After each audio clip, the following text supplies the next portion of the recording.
Okay, for this program, I'm going to show you how to get user input in the form of numbers, and then use an if statement along with those integers.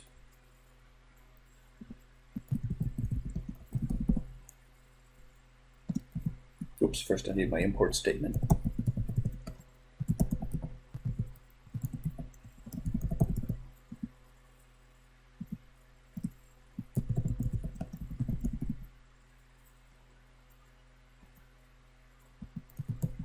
I'll call this one number if, since I'm going to use numbers and an if statement. I'm going to add my main method, or you can copy this in from another program.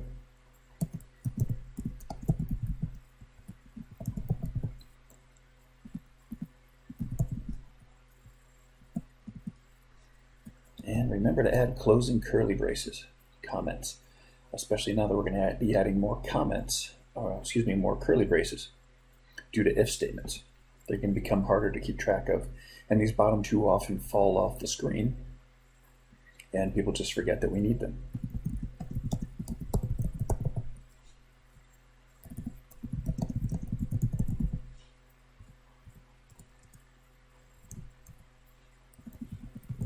So step one, create objects and variables.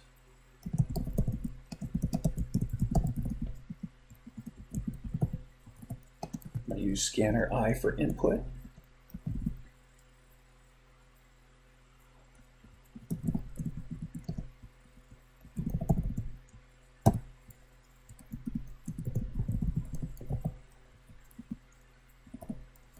And that creates a new scanner object named I. We can use that over and over.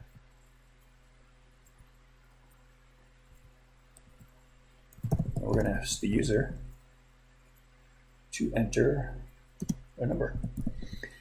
And because we're going to get user input, I'm going to set this at 0. It really doesn't matter what we set that as, since we're going to override it. Step 2, get our inputs. The first thing we have to do is prompt the user.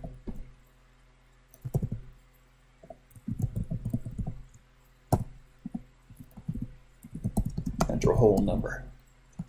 So, nothing with decimals, and this just prompts the user to take action. So they have some instructions. And x is going to equal I dot next int.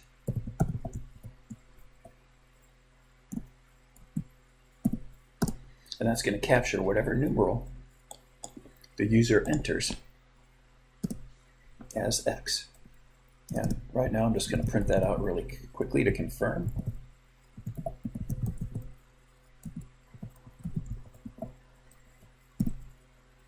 I'm going to run it. That way I can test for errors. So there, it displayed it back to me. I'm going to test this once again. So notice if we type in a number, it can't handle it. So we have to use numerals. There are ways to account for this and catch any errors, but for now, that's not something that we need to do.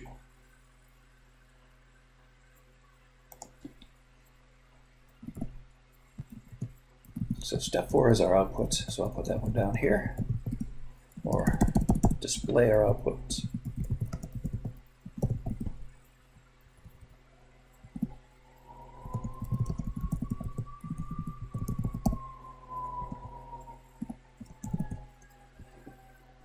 And going up a little bit here, step 3 is where we do our logic and our math.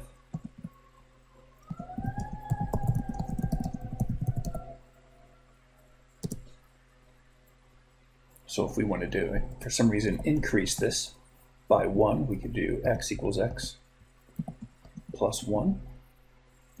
And that means the new value of x is equal to the old value plus 1. That's one way of looking at that.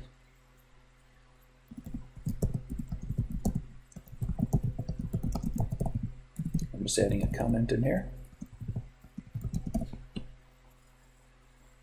Now, an if statement, say we want to do a guessing game.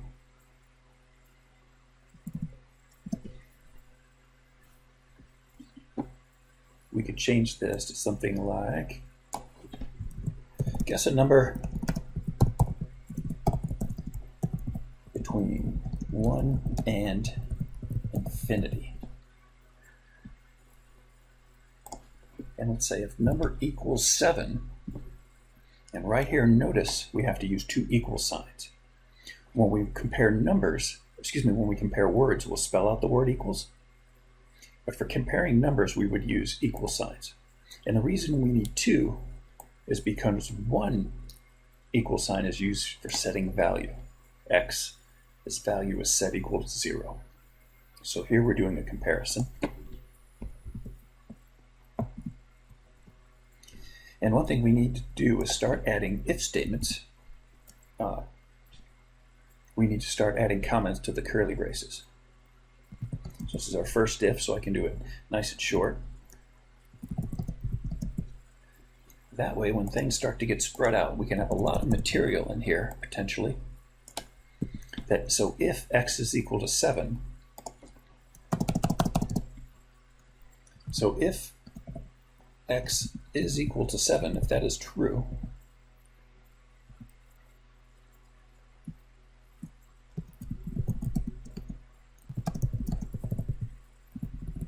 then what's in here will execute. And I can say system.out.println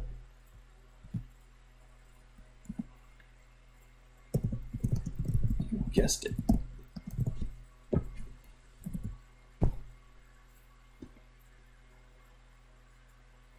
Let's say we had a score when we do this.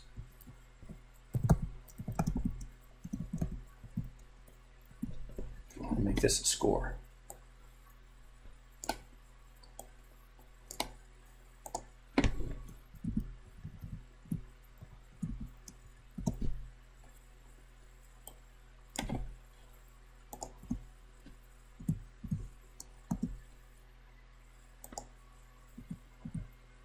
Close up my blank spaces here. You don't have to do that.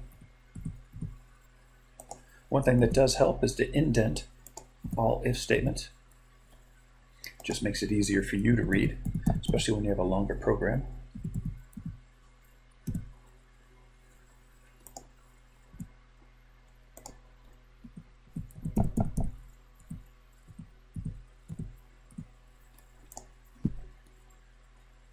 So there we have it. Step 1, we create the things we're going to use. Our input scanner, X for the guess, S for our score. We prompt the user to guess a number between 1 and infinity, and then we save their answer in X. And if X is equal to 7, if that's true, what happens between these two curly braces will execute. So, you guessed it, S is equal to S plus 1. We can say your score is plus S. All right, I'm going to test this for errors and run it. And I made an error. Line 16, semicolon expected. Right there.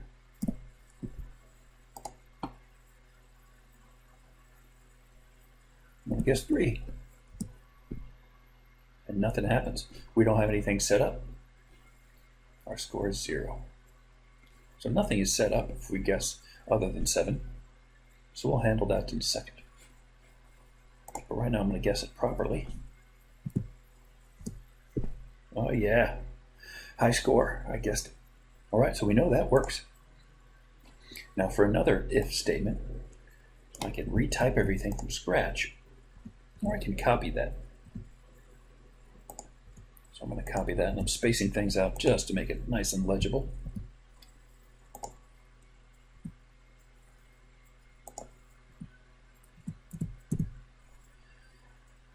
And for doing not equals, we have to use the exclamation point.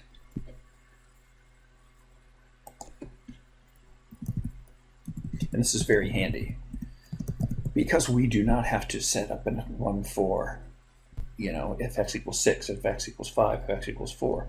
This handles any other guess other than 7. So we will always get an answer here. It's either going to equal 7 or it's not. You are terrible.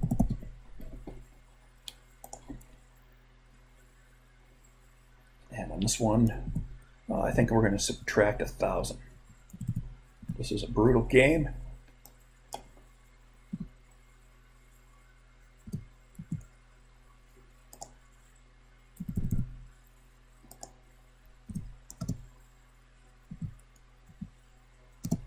The cursor never seems to go to the right spot for me on this. Okay, so now to review this, and I should turn these to 2. The reason is this if statement and this if statement are completely independent of each other. And the computer is going to look at both of them and see if they're true. So theoretically, both could execute, although the way we have it set up here, they won't, because it's either going to be equal to 7 or not equal. So now I know that the first part works. So I'm going to try entering 3 like I did the very first time. But I am terrible. Score of minus 1,000. Okay, so that's an example of how we can use if statements with numbers. Later we'll talk about greater than, less than, and things like that. But for this exercise, all you have to do is get this one working. Let me scoot the screen over so you can see the entirety of my program. And there we have it.